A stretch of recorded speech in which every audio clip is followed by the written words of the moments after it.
സമയം 3 മണി. നമ്മളിതാ രണ്ടാൾ ഗിയേഴ്സ് എല്ലാം ഇട്ട് റെഡി ആയിരിക്കുന്നത്.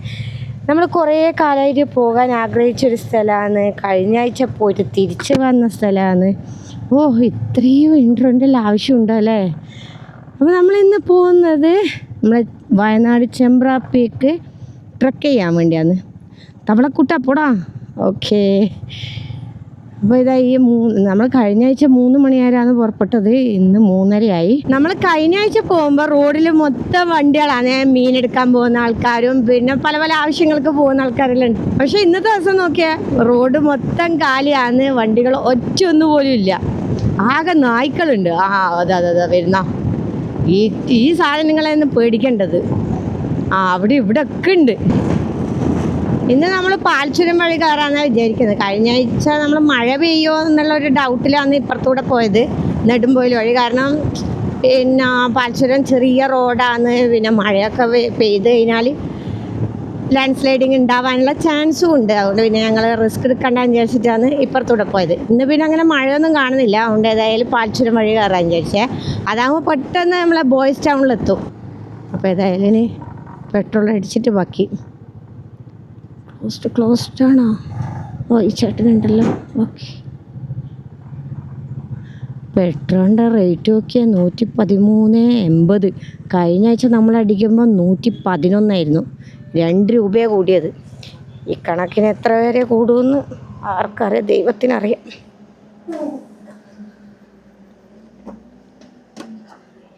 എത്ര കടിക്കണം? 500. എന്തോ ഒരു ഭീകരത തോന്നിക്കുന്ന റോഡ്.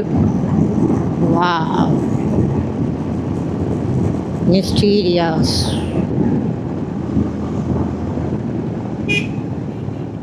രാത്രി ഒറ്റയ്ക്ക് ഈ റോഡിലൂടെ പോകുന്ന കാര്യം ആലോചിച്ച് നോക്കിയേ. ആരുമില്ലാണ്ട് പെട്ടെന്ന് ഈ സ്ട്രീറ്റ് ലൈറ്റും കൂടി ഒന്ന് ഓഫാകണം. പ്രേതം. പക്ഷെ മുമ്പല്ലേ എല്ലാവർക്കും പ്രേതത്തിനെല്ലാം പേടി. ഇപ്പം ആർക്കും പ്രേതവും പേടിയില്ല, ഒന്നിനെയും പേടിയില്ല.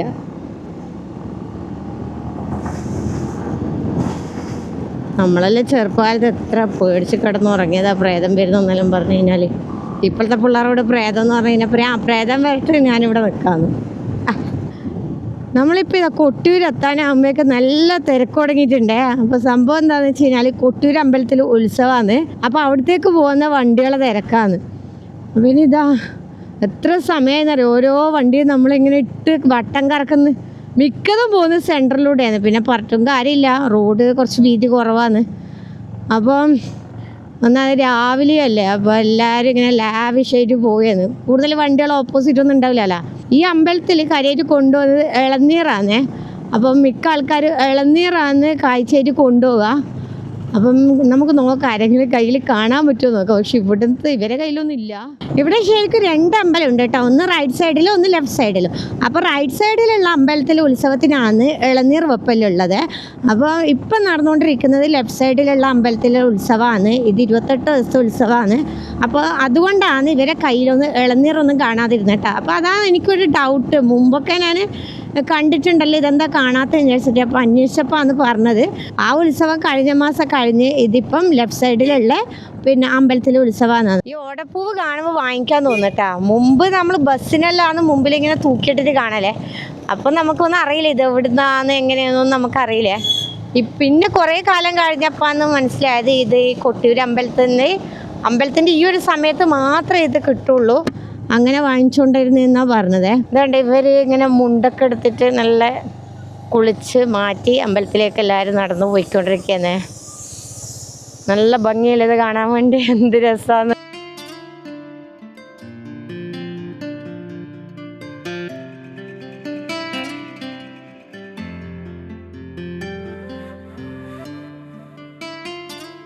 അങ്ങനെ നമ്മൾ ടിക്കറ്റ് കൗണ്ടറിൻ്റെ അടുത്ത് എത്തി. ഇപ്പോൾ സമയം 7:30 മണിയായി. നമ്മൾ അന്ന് കുറച്ചും കൂടി നേരത്തെ വന്നിന്, 6:45 വന്നിന്. പിന്നെ ഇന്ന് വിചാരിച്ചതായാലും നമ്മൾ ഓൺലൈനിൽ ടിക്കറ്റ് എല്ലാം എടുത്തല്ലേ, സമാധാനത്തിൽ വരാൻ വിചാരിച്ചിട്ടാണ് കുറച്ച് ലേറ്റ് ആയത്. അപ്പോൾ നമ്മൾ ടിക്കറ്റ് ഓൺലൈനിൽ എടുത്താലും ഇവിടെ വന്നിട്ട് പ്രിൻ്റ് എടുക്കണേ. അപ്പോൾ അതിനുവേണ്ടി ഷിറു പോയിട്ടുണ്ട്. ടിക്കറ്റ് എടുക്കാൻ പോയിട്ട് ഇതാ കിട്ടിയത്. ഫ്രീയാ? എന്താ സംഭവം? അത് പ്ലാസ്റ്റിക് ബോട്ടിൽ മുകളിലേക്ക് അലൗഡ് അല്ല. അപ്പോൾ ഇവരുടെ ബോട്ടിൽ തരും, തിരിച്ചു പോകുമ്പോൾ ഇവിടെ കൊടുക്കാൻ വേണ്ടി പറഞ്ഞു.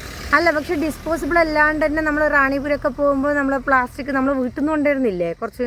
എനിക്കറിയില്ല, അവരെ വെച്ച് പ്ലാസ്റ്റിക് ബോട്ടിൽ ഒന്നും അലൗഡല്ലാന്ന് പറഞ്ഞത്. അതെയോ? എന്നോട് വെച്ച് ഏതാ ബോട്ടിൽ, സ്റ്റീലാണോ പ്ലാസ്റ്റിക് ആണോ? ഞാൻ പറഞ്ഞു പ്ലാസ്റ്റിക് ആണ്, പറ്റില്ല എന്ന് പറഞ്ഞിട്ട് ഒരു ബോട്ടിൽ വെള്ളം തന്നു. അപ്പോൾ അതിൽ വെള്ളമുണ്ടോ? ഒരു വെള്ളമുണ്ട്. ഓക്കെ, അപ്പോൾ ഇനി നമുക്ക് മുകളിലേക്ക് പോകാം അല്ലേ?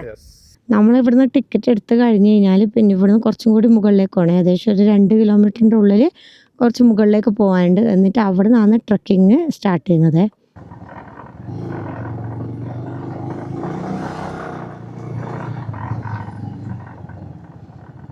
ഇവിടുന്ന് എങ്ങോട്ടാ?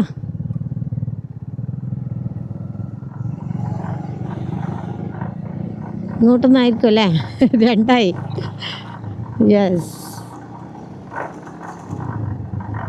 ഇവിടെയാണ് കൊണ്ടുവന്നിട്ട് അതിൻ്റെ ഇത് വെച്ചിട്ടുള്ളത്, ബോർഡ് വെച്ചിട്ടുള്ളത്, ചെമ്പ്രപ്പിക്കുന്നിട്ട് 2 സൈഡിലും തേയിലത്തോട്ടം, നടുവിലൂടെ ഒരു ചെറിയ റോഡ്.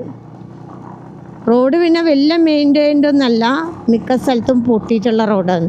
പിന്നെ ഇതേപോലത്തെ പീക്കിലേക്കുള്ള എല്ലാ റോഡും മിക്കപ്പോഴും ഇങ്ങനെ തന്നെ ഉണ്ടാവില്ല. ഇനി ഒരു മഴയും കൂടെ പെയ്ത് കഴിഞ്ഞാൽ പിന്നെ പറയണ്ട, ഫുൾ പൊട്ടി പൊട്ടി പൊട്ടി ഗുഡു ഗുഡു ഗുഡു ഗുഡു ഇത് ഗുഡു ഗുഡു ഗുഡു ഗുഡു. അല്ല, വണ്ടി ഓഫായി പോയല്ല. ഇല്ല, വീണ്ടില്ല, വണ്ടി പെട്ടെന്ന് ഓഫായി പോയി.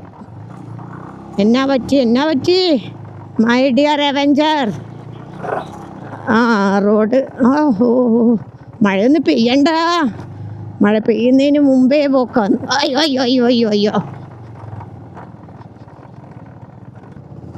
Be careful. വീഡിയോഗ്രാഫേഴ്സ് കുറേ ആൾക്കാരുണ്ട്. ഈ വളവിലൊക്കെ നിന്ന് ഫോട്ടോ എടുക്കുമ്പോൾ നമ്മളെപ്പോലത്തെ ആൾക്കാരായിട്ട് കുറച്ചൊന്ന് ഇങ്ങോട്ട് അതിനൊക്കെ പണിയായി പോവുകയാണ്. ഇവിടെ മസ്ജിദൊക്കെ ഉണ്ടോ? പഴയ ഒരു മസ്ജിദ് അവിടെ കണ്ടോ? Yes,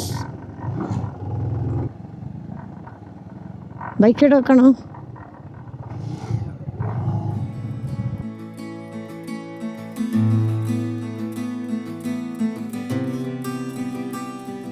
dosa, onion dosa, egg parotta chicken curry, bread omelette, noodles, puttu, കടലക്കറി. ഇതൊക്കെ ഇവിടെയുണ്ട്. അപ്പോൾ നമുക്ക് എന്താ വേണ്ടത്? പൊറോട്ട, എഗ് ദോശ. അല്ല, പൊറോട്ട അത് ടോപ്പിലേക്ക് ഏറ്റവും കൂടുതൽ ഒരു വർഷം 400 ആഴ്ച.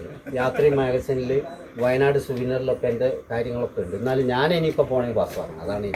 അതാണ് മുമ്പൊന്നും അങ്ങനെ പാസിൻ്റെ പരിപാടിയില്ല. ഭയങ്കര സ്ട്രിക്റ്റായി. ഇപ്പോൾ കാട്ടിൽ എവിടെയും പോകാൻ പാടില്ല, പോയാൽ പിടിച്ചാൽ പണിയാണ്.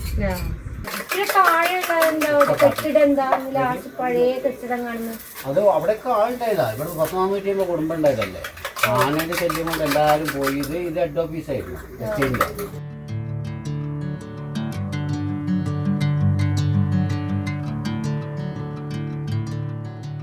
അങ്ങനെ നമ്മൾ ചെക്കിംഗ് പോയിന്റിലെത്തി.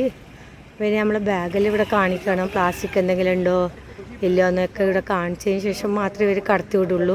അങ്ങനെ നമ്മളിതാ ചെക്കിംഗ് എല്ലാം കഴിഞ്ഞ് അകത്ത് കയറി. എനിക്ക് കുറച്ച് ദൂരം ഇങ്ങനെ നിരപ്പായിട്ടുള്ളൊരു സ്ഥലത്തൂടെ നടക്കാനുണ്ട്. അത് കഴിഞ്ഞിട്ടേ നമ്മൾ ട്രക്കിങ് തുടങ്ങൂലെന്നാണ് പറഞ്ഞത്. അപ്പോൾ ഇതിൻ്റെ 2 സൈഡിലും നല്ല തേയിലത്തോട്ടാണ്. പക്ഷേ ഈ ഒരു വ്യൂ ഉണ്ടല്ലോ അടിപൊളിയാണ്. അപ്പോൾ നിങ്ങൾ ഈ കാഴ്ച ഒന്ന് കണ്ടു നോക്കിയേ.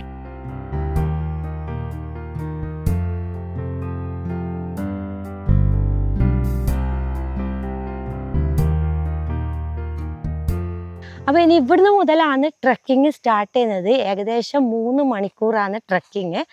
അപ്പോൾ ഇവിടെ 2 തരം ടിക്കറ്റ് ഉണ്ട്. ഒന്ന് ട്രക്കിങ്ങിനുള്ളത്, വേറൊന്ന് നമ്മളെ വിസിറ്റിങ്ങിന്. അപ്പോൾ വിസിറ്റ് ചെയ്യാൻ വരുന്നവർക്ക് ഇവിടെ വരെ വരാൻ പറ്റുള്ളൂ. അതിന് 50 രൂപയാണ് വരുന്നത്. ട്രക്കിങ്ങിനാണെങ്കിൽ 800 രൂപയാണ്. അപ്പോൾ ഇവിടെ ഒരു വാച്ച് ടവർ ഉണ്ട്. അതിൻ്റെ മുകളിൽ നിന്നിട്ട് നമുക്ക് വ്യൂസൊക്കെ കാണാൻ പറ്റും. പിന്നെ അതുപോലെ ഇവിടെ ഊഞ്ഞാലുണ്ട്, പിന്നെ കുറച്ച് ഇരിക്കാനുള്ള സ്പേസ്, പിന്നെ വാഷ്റൂമും, അങ്ങനെ എല്ലാ കാര്യങ്ങളും ഇവിടെ ഉണ്ട്. മരങ്ങൾ വേരാണ് കേട്ടോ. വലിയ വലിയ മരത്തിൻ്റെ വേരുകൾ ചവിട്ടിയിട്ട് വേണം നമുക്ക് മുകളിലേക്ക് കയറാൻ വേണ്ടി. ഇപ്പം തന്നെ കിതക്കാൻ തുടങ്ങി, നല്ലോണം കിതക്കുന്നുണ്ട്. 2 സൈഡിലും വലിയ മുളകൾ, പിന്നെ അതുപോലെ ചുറ്റും നല്ല കാട്, പിന്നെ വെയിലൊട്ടുമില്ല, നല്ല തണലാണ്. വെയിലില്ലാത്തതുകൊണ്ടല്ല, ഈ മരങ്ങളെല്ലാം കൊണ്ട് വെയിൽ താഴെ എത്താത്തതുകൊണ്ടാണ്. അങ്ങനെ ട്രക്ക് ചെയ്യാൻ തുടങ്ങിയിട്ട് ആകെ ഒരു 15 മിനിറ്റ് ആയിട്ടുള്ളൂ. ഇത്ര കയറിയതിൻ്റെ ഒരു എക്സ്പീരിയൻസ് ഞാൻ പറയാം. നല്ല ട്രക്കിംഗ് ആണ്, ഈസി ആയിട്ട് ആർക്കും കയറാൻ പറ്റുന്ന ഒരു സംഭവം. ഈ ഒരു സ്ട്രെച്ച് കുറച്ച് പിന്നെ ഡിഫിക്കൽട്ടാണ്, കയറാൻ പറ്റാണ്ടില്ല. അങ്ങനെ കാടിലും കഴിഞ്ഞിട്ട് ഇപ്പോൾ നമ്മൾ 2 സൈഡും നല്ല പച്ച പുല്ലുള്ള സ്ഥലത്തെത്തിയ. ഇനിയിപ്പോൾ ഇതിലൂടെയാണ് നടക്കേണ്ടത്. ഇപ്പോൾ ആണെങ്കിൽ നല്ല വെയിലും വന്ന് നമ്മളിപ്പോൾ കയറിയിട്ട് ഏകദേശം പകുതിയായെന്ന് തോന്നുന്നു. അപ്പോൾ നല്ലവണ്ണം കിതക്കുന്നുണ്ട്, പക്ഷേ ആ ഒരു കിതപ്പൊന്നും ഒരു കാര്യമില്ല. കാരണം ഇതിൻ്റെ മുകളിൽ നിന്ന് നോക്കുമ്പോൾ വ്യൂ ഉണ്ടല്ലോ, സൂപ്പർബാണ്. നല്ല പച്ചപ്പാണ്, കാടും തേയിലത്തോട്ടും പിന്നെ കുറേ വീടുകളും എല്ലാം ആയിട്ട് നല്ല കാഴ്ചയാണ്. ഇനി ലേക്കിൻ്റെ അടുത്ത് എത്താൻ വേണ്ടി ഉണ്ടല്ലോ ആകെ 300 മീറ്റർ ഇല്ലേ. നല്ല വെയിലും ഉണ്ട്, പിന്നെ അതാ ആ സൈഡിൽ നിന്ന് കോടി ഇറങ്ങുന്നുണ്ട്, പിന്നെ നല്ല കാറ്റും ഉണ്ട്.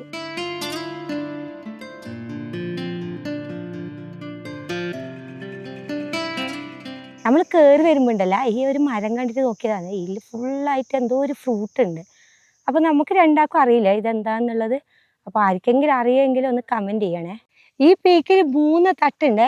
ഇതിപ്പോൾ ഫസ്റ്റ് തട്ടിലാണ് നമ്മൾ എത്തിയിട്ടുള്ളത്. എൻ്റെ 2ാമത്തെ തട്ടുണ്ട്, അവിടെയാണ് ലേക്ക്. പിന്നെ 3ാമത്തെ തട്ട്.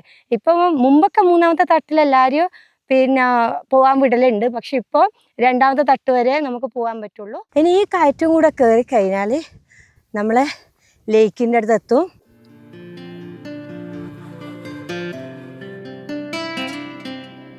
ഇവിടെ ഇങ്ങനെ കയറി ഇന്ന് നോക്കുമ്പോഴേ വ്യൂ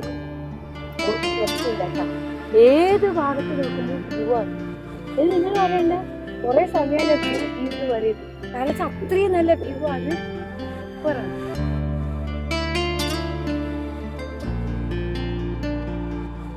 ഫൈനലി നമ്മൾ ഇതിൻ്റെ മുകളിലെത്തി. ഇത് സമുദ്രനിരപ്പിൽ നിന്ന് 2100 അടി ഉയരത്തിലാണ്. അപ്പോൾ ഇവിടുത്തെ പ്രത്യേകത എന്താണെന്ന് വെച്ച് കഴിഞ്ഞാൽ ഇതാ ഈ ബാക്കിൽ കാണുന്ന ഹൃദയ സരസ് അഥവാ ലവ് ലേക്ക് ആണ്. അപ്പോൾ ഇത് ഒരിക്കലും വറ്റൂല എന്നാണ് പറയുന്നത്. അപ്പോൾ ഇതാ ഒരു ഷേപ്പ് ആണ് ലവ് പോലെ, അതുകൊണ്ടാണ് ഇതിന് ലവ് ലേക്ക് എന്ന് പറയുന്നത്.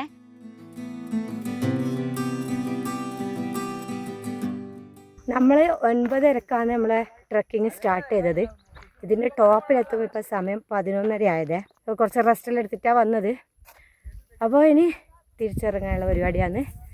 അപ്പോൾ ഇനി നെക്സ്റ്റ് അടിപൊളി വ്ളോഗായിട്ട് കാണാം. Bye bye, thank you for watching.